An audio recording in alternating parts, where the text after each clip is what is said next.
thank you so much for the opportunity to meet with you today and to continue our conversations on not just our bilateral ties and the prospects for taking them further, but also about the horrific aggression that continues to claim lives, undermine international law, witness war crimes being conducted on the Palestinian people in Gaza. Again, as my friend has said, this is not the first time that we met, and we are like-minded in the sense that we all want this war to end, and we want a future of peace for the region where the Palestinian state that is sovereign, that's independent, that's secure, lives in peace and security with Israel. Jordan has always worked for peace. We're a country of peace. We believe, though, that the only path to peace is the two-state solution that will result in the emergence of an independent, sovereign Palestinian state on June 4, 1967, with occupied Jerusalem as capital, living side by side with Israel in peace and security. This is the premise of the Arab Peace Initiative of 2002, and this is the position that we continue to advocate for and continue to work for achieving. The challenge that we have is in full transparency, my friend, as you said. While there is a Palestinian partner for peace, there is no Israeli partner for peace. The current Israeli government is undermining the two-state solution, is killing prospects for peace, is publicly saying that it will never allow for the realization of the Palestinian people inalienable right to freedom and statehood. An Israeli minister yesterday was saying that he'll do everything he could to thwart the establishment of a Palestinian state.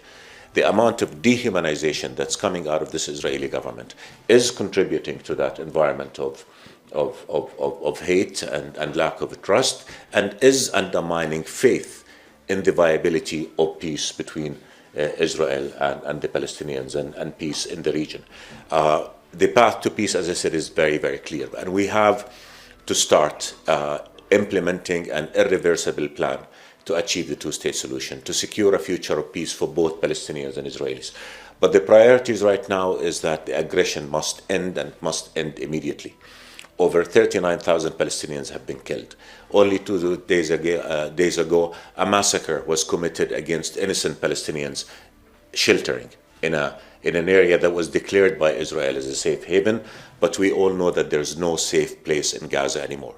Israel is killing with impunity, simply because it can, and simply because we have failed internationally to hold it accountable by the same standards that every nation should be held by.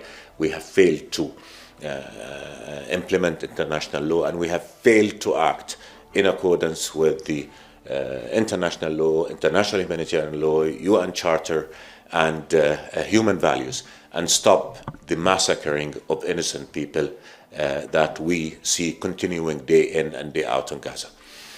We want this aggression to end, and we also are working extremely hard with all our partners to address the humanitarian catastrophe that continues to befall Palestinians in Gaza, simply because Israel is not allowing aid into Gaza, is not allowing conditions conducive for the UN organizations to deliver aid to Gaza, and simply using starvation as a method of war. This has to stop, because this is hurting the interest of everybody in the world. And the victims, though, of this aggression is not just the Palestinians. The credibility of international law is another victim of the Palestinians. The double standards with which people believe international law is being applied is something that is going to haunt us and haunt our multilateral work for generations to come. So this is our priority right now, to stop the killing of innocent people who are not just dying by Israeli bullets, who are dying, as my dear friend has said, by malnutrition, by the absence of food, by having no medical facilities. Speaking of the future, 600,000 Palestinian kids in Gaza have not gone to school this year. And they will not go to school anytime soon, because their schools have simply been destroyed, even though they have become shelters to house the people who have lost everything. So I thank you, my friend, for your strong position and I value your efforts in bringing momentum to our efforts with our European partners, with other partners in the international community, to bring an end to this catastrophe, to this brutality, and to help chart a path towards a future of peace where the region will not have to relive the horrors that we have seen unfolding since October 7. In Jordan, you have a partner, my friend, a partner for peace, a partner for justice, a partner for working towards a future of peace and security for all in the region.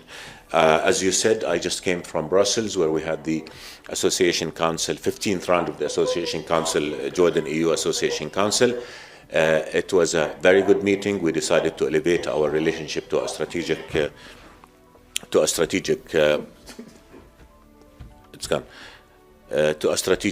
partnership, and we're looking forward to continuing to working together to make sure that we advance our ties bilaterally. And you have more interesting things to say than no, that. no, I think I'm done. No. I'm done. No. Thank you.